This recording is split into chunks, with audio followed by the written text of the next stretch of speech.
है India palace. अगर आपको लंकावी में इंडियन फूड चाहिए तो हमें तो चाहिए, बहुत ज़्यादा थक चुके हैं, बट प्योर वेज एक भी रेस्टोरेंट आपको लंकावी में नहीं मिलेगा। तो ये कहा जा सकता है कि आप इंडिया पैलेस विज़िट कर सकते हैं if you need Indian food, vegetarian food. Tasty है इनका। So good morning. अभी यहाँ पे बज रहे हैं मॉर्निंग का 5:40 और आप ये देखिए कि अभी हम आ चुके हैं रेस्टोरेंट, क्योंकि मेरी अर्ली मॉर्निंग में फ़्लाइट है और यहाँ से एकदम वॉकिंग डिस्टेंस पे है एयरपोर्ट। ऑल्दो ये लोग प्रोवाइड करते हैं free pickup and drop to the airport, but इनका ड्राइवर 7 बजे आता है, तो हम लोग लेट हो जाएंगे तो हम लोग पैदल पैदल यहाँ से जाने वाले हैं। लेकिन ब्यूटीफुल थिंग ये है कि इनका ब्रेकफास्ट 4 o'clock स्टार्ट हो गया, तो जिससे हम लिटरली इम्प्रेस्ड हैं। हालांकि मेरे को सुबह सुबह भूखी किसे लगती है, लेकिन थोड़ा सा कॉर्नफ्लेक्स खा लेंगे, ये जूस काइंड ऑफ पी लेंगे, लेकिन ये चीज़ हमें बहुत अच्छी लगी कि हम कुछ खा के जा पा रहे हैं एटलीस्ट। पता नहीं सिंगापुर में मिले ना मिले। वर्स्ट पार्ट इस होटल का ये लगा, अब आप देख पा रहे होंगे हमें क्या वर्स्ट पार्ट लगा। बाकी सब कुछ अच्छा था, बट मतलब हाइजीन से कौन कॉम्प्रोमाइज़ करेगा। ये वाले फ्रूट्स रखे हैं तो फिर भी ठीक है, इसमें उतने नहीं लग रहे हैं कीड़े, बट अगर हम आपको सैलड दिखा दें तो ये देखिए, मतलब कैसे आप खा पाओगे ये सैलड। अगर आप भी सिंगापुर ट्रैवल करने वाले हैं तो आई वुड सजेस्ट कि अपना वीज़ा एडवांस में अप्लाई कर दीजिए। मेरे पास बहुत कम टाइम था, but thanks to Atlas app जिन्होंने डोर से पिकअप लिया मेरे सारे डॉक्यूमेंट्स का और ऑन टाइम मेरे को वीज़ा प्रोवाइड करवाया। वैसे ऑफिशियली चार्जेस तो 1900 है, बट एटलस के चार्जेस 3800 टोटल हमने पे किए। तो सुबह सुबह इतनी जल्दी उठने के बाद, जबकि मेरा होटल वॉकिंग डिस्टेंस पर ही था, हार्डली 100 और 200 मीटर्स, ये लगा कि गलत कर दिया उठ करके, क्योंकि यहाँ से पहली फ़्लाइट ही जो है वो मेरी वाली है 8:45 पे। तो इनका कोई भी स्टाफ सिक्योरिटी चेक इन का ले लें या एयर एशिया का ले लें, कोई भी नहीं आया है। उन्होंने बोला है 7:30 तक वो लोग आएंगे और फटाफट सब कुछ करके ख़त्म हो जाए। एक तो पेनांग जैसे दूर इनका एयरपोर्ट नहीं है, बहुत नज़दीक ही है ऑलमोस्ट सभी लोकेशन से, तो आप थोड़ा सा टाइम पहले भी आएंगे तो भी चलेगा। तो इसके लिए यू जस्ट डोंट वरी।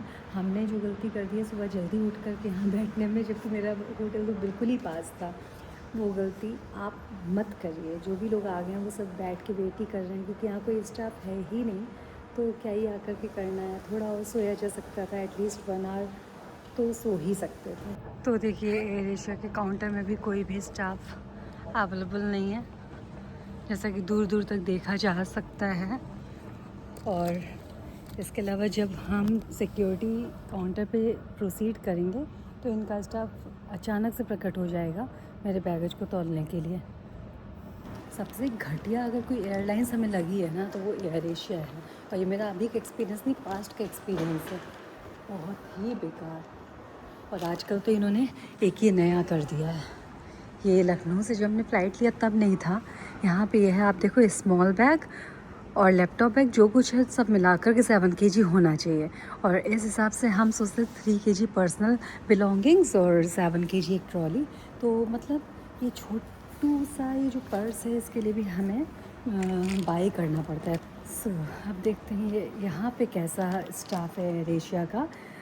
भाई कुआलालंपुर का तो वर्स्ट स्टाफ था, मतलब एयर एशिया तो है ही वर्स्ट, लेकिन अगर स्टाफ की बात करें तो अब तक का वर्स्ट स्टाफ हमें मिला है कुआलालंपुर में।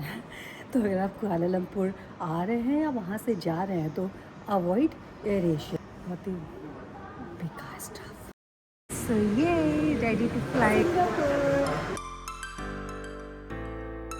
इमिग्रेशन हम क्रॉस कर चुके हैं और बहुत खुशी की बात है कि इमिग्रेशन ने मेरे से कुछ भी नहीं पूछा। हमने अरेंज करके रखी थी अपनी होटल्स की टिकट्स और अपना पासपोर्ट, बोर्डिंग पास, और इसके अलावा अराइवल फॉर्म होता है जो सिंगापुर के लिए भरना होता है। आप ऑनलाइन भी उसे भर सकते हैं और आफ्टर अराइवल भी भर सकते हैं, क्योंकि हमने ऑनलाइन कर दिया था फिर।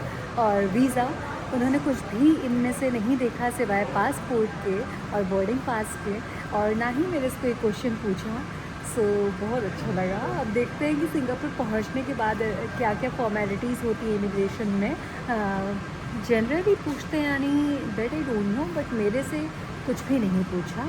तो बहुत ही अच्छा लगा। मतलब हम देखते हैं कि इंडिया में जितना सिक्योरिटी चेक इन वगैरह उसमें टाइम लगता है, बाकी किसी कंट्री में अब तक हमें इतना नहीं लगा। हाँ, दुबई में लगा था बहुत ज़्यादा, और इवन दुबई में रश भी बहुत ज़्यादा था, तो इसलिए वो उनका स्टाफ भी बिल्कुल ही प्रोफेशनल था। यहाँ पे मतलब यहाँ कोऑपरेटिव स्टाफ था, जैसे कि हम आपको पहले से बता चुके थे कि एयर एशिया की फ़्लाइट है, उनका स्टाफ हमें बिल्कुल पसंद नहीं, इवन एयर एशिया को नहीं पसंद, बट यहाँ पे बहुत पोलाइट था। एक कुआलालंपुर का वो हो गया एक्सेप्शन कि वर्स्ट हो गया, बट यहाँ पे एवरीथिंग वाज परफेक्ट। और उससे भी ज़्यादा अच्छी बात यह है कि मेरे को लगेज भी बाय नहीं करना पड़ा। वाह! सो आप भी लंकावी से ले सकते हैं एयर एशिया की flight, but not from Kuala Lumpur. Wow! एक तरफ सनराइज़ हुआ तो दूसरी तरफ भी फ़्लाइट भी आ चुकी है। सो आप ज़्यादा वेट नहीं करना पड़ेगा, कुछ ही देर में लगता बोर्डिंग स्टार्ट हो जाएगी।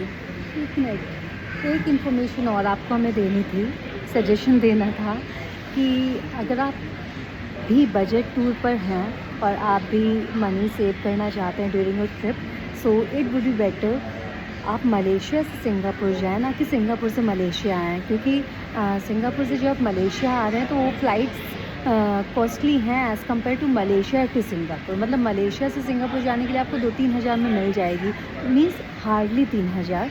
और अगर सिंगापुर से आप वापस मलेशिया आ रहे हैं तो 5000 से नीचे कोई भी फ़्लाइट नहीं है, तो इसी में आप कम से कम 2 to 3000 तो अपना सेव कर ही सकते हैं, और पहले से टिकट्स कर लिए तो और भी अच्छा है।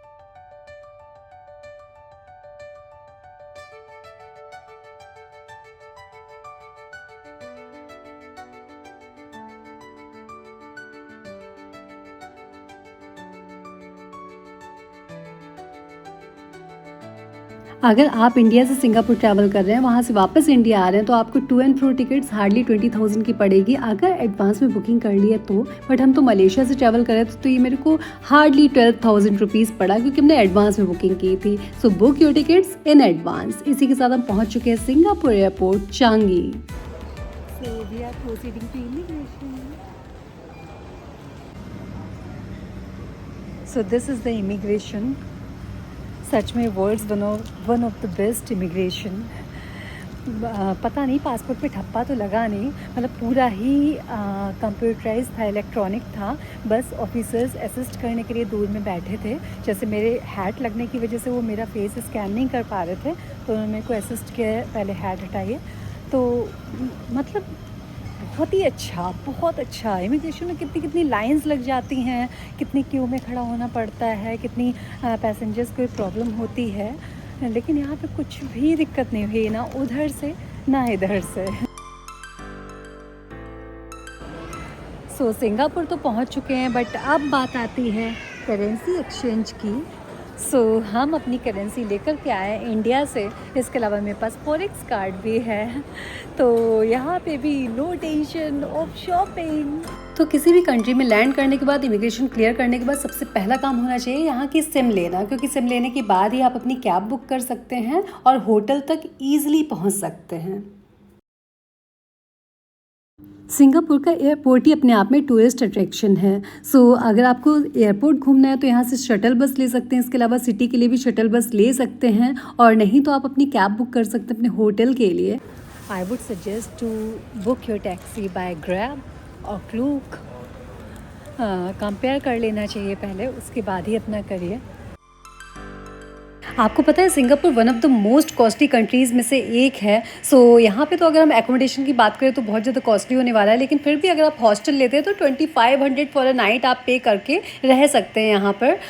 टोटल बजट अगर देखा जाए, अगर आप सोलो ट्रैवल कर रहे हैं तो 50 to 60,000 में आपका हो जाएगा। 2 लोग होने से इसको डबल कर लीजिए। सो आज हम सुपर एक्साइटेड थे, क्योंकि आज हम रुकने वाले थे मरीना बे सैंड्स में, बेस्ट होटल ऑफ सिंगापुर। सो मिलते हैं नेक्स्ट ब्लॉग में, तब तक के लिए बाय बाय।